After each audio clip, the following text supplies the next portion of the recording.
homesteading to prepping to common horse sense, we are College Hill Farm. Welcome back to College Hill Farm. Well, today we're going to make a tomato harvesting bucket. Now, I know that when we harvest tomatoes, Crystal doesn't like to use any tomatoes that are bruised. You know, when we're putting up tomatoes, we like to put up the best stuff we can put up. We eat a lot of the ones that are bruised, things like that, but there's just so many of those you can eat. If you use a bucket, say you just use an old 5-gallon bucket to harvest your tomatoes. Well, what happens is the tomatoes down here at the bottom wind up getting bruised up because of the weight of the tomatoes on top pushing on them. Now, I've got some flat trays that I use to do that, but it means you got to have your Easy Go, the back end emptied out, and it would be a lot easier if I could just use buckets. So, and it would be easier to carry around too, because I can carry 2 buckets at a time, and it would just make it so much easier. So, I'm going to do something. I think if I take and make tiers in this bucket, 3 tiers, and then 3 tiers in another bucket, that would give me 2 buckets that I could harvest a lot of those Cherokee purple tomatoes, those big old heirloom tomatoes, without them getting bruised. And probably harvest a lot of the aromas the same way without them getting bruised. So why don't we go ahead and make some tiers to go in this. Bottom of the bucket. The diameter of the bottom of this bucket is, if we go to the inside, is 10 inches. So if I make 10-inch circles, that ought to be fine. So let's do that. Now, I've got a lot of this old 1/4-inch plywood laying around, just little bits and pieces. So how long is that? Oh, that's 2 foot. So I could get two levels out of this. That would give me 3 levels in the bucket. So let's do that. So I'll go ahead and go over and cut this in half, and then we'll get started.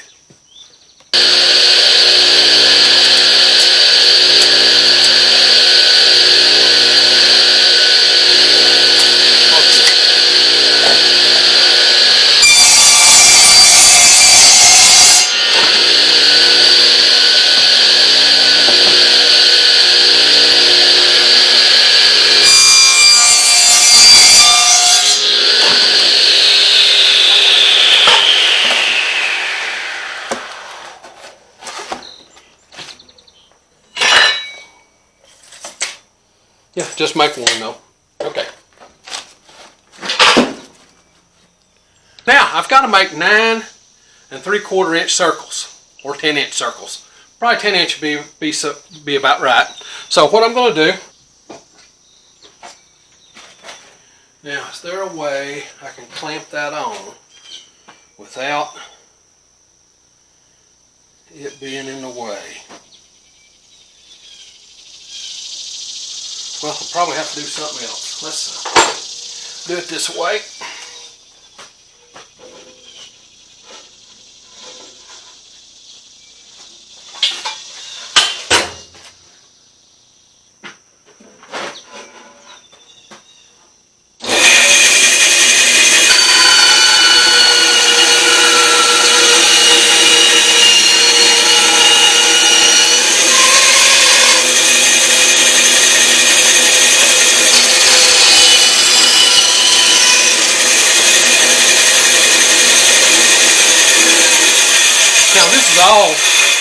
This is all just scrap wood that I'm using. Okay, that will allow me to do that way and clamp it on without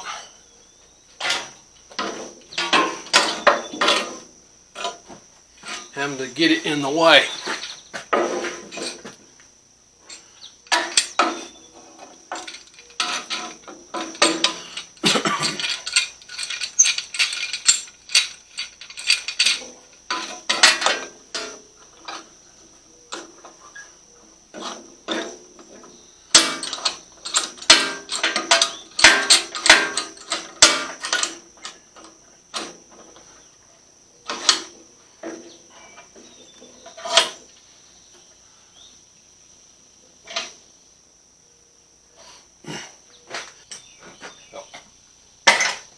Well, I need to make a pivot point so I can cut my circles. So what I'm going to do, we'll come up here and put a screw in. I want this to be 10 inches, these circles. They can be a little less than 10, so I'll probably go a little less than 5 inches, but not much. So I come up here, and right here is 5 inches from the blade. Alright, right there is 5 inches from the blade. If I come back to 4 7/8 and put my pivot point in there, that will allow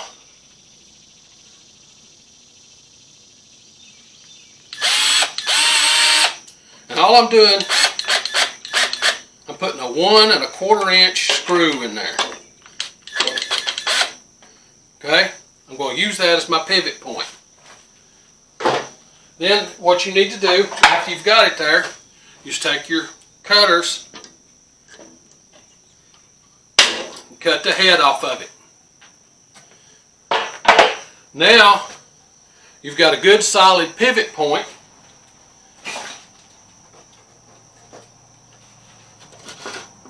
You take this, you're going to make a 10-inch circle. So you want to come back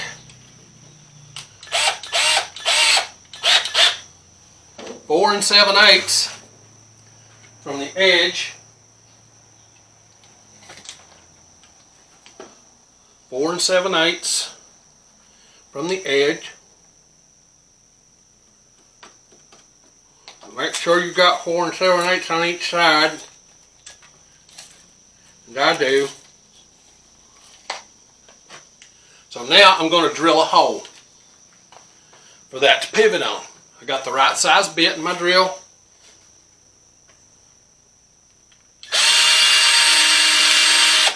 Okay. Got a nice little hole there. Now all I have to do is set this on that pivot. Let's find my screw.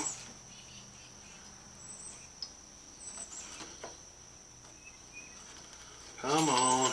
There it is. Okay.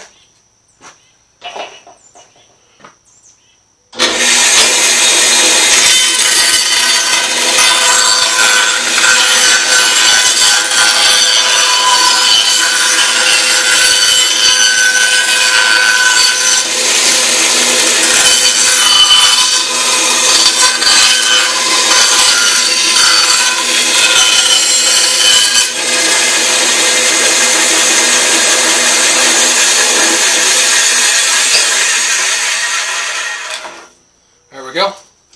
2 bucket circles. Now let's look at what we're going to do with them. Now I've got several of these deck boards, the same thing I was using here for my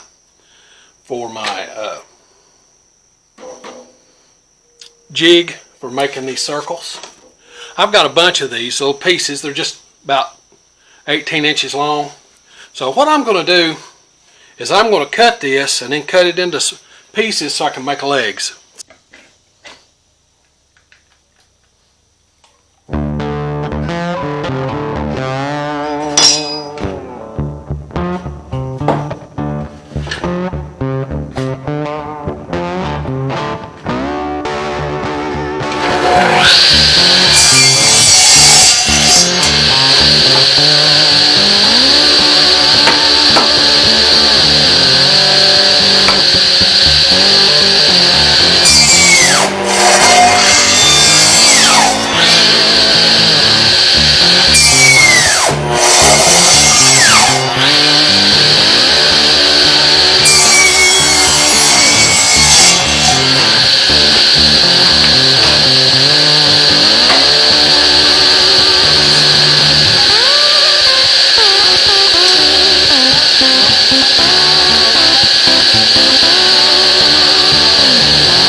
got these cut into 4 legs.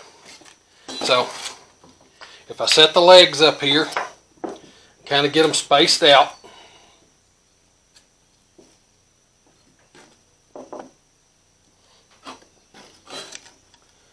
All the legs are exactly the same height.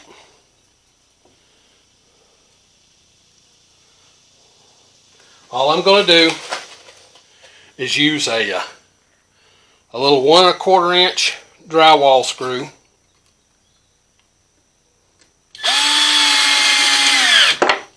And put in each leg.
Since these legs were all cut off the same piece of material that was exactly the same length, the legs are all exactly the same length. And I don't have to worry about one being short. I didn't have to measure them that way.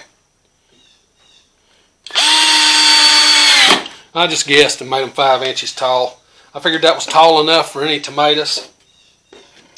Now the way this works is, in the bottom of the bucket you put a layer of tomatoes.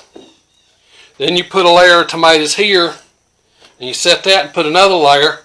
I think there's enough room to do a 3rd layer. So I'll get over there and see if I can't make another layer. But let's see if these go in the bucket before I do that. Here's one.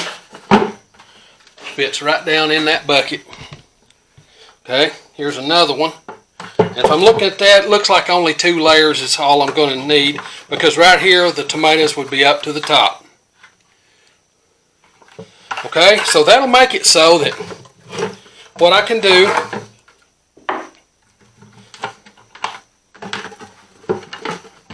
is I can put a layer of tomatoes in the bottom of the bucket. Then that, and that'll keep stuff from mashing my tomatoes. Then a layer of tomatoes in this part of the bucket. Put that one in, and then a layer of tomatoes on top, and that'll make it so I can use 5-gallon buckets to harvest my tomatoes, but I don't have to let them all get all bruised up. Okay, I made some bobbles making the bucket, but if you don't screw up, you probably ain't trying to do something. If you're trying to do something that you've never seen before, or you're making it up as you go, you're going to screw up. I did that, did it twice. Okay, that's the name of that game. You screw stuff up.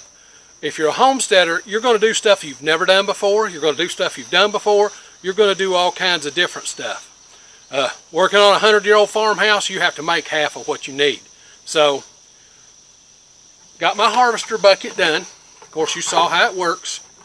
I think I'm going to drill a hole big enough for your finger to go in the center of each one of those so you can stick your finger in and pull it out as you empty a level.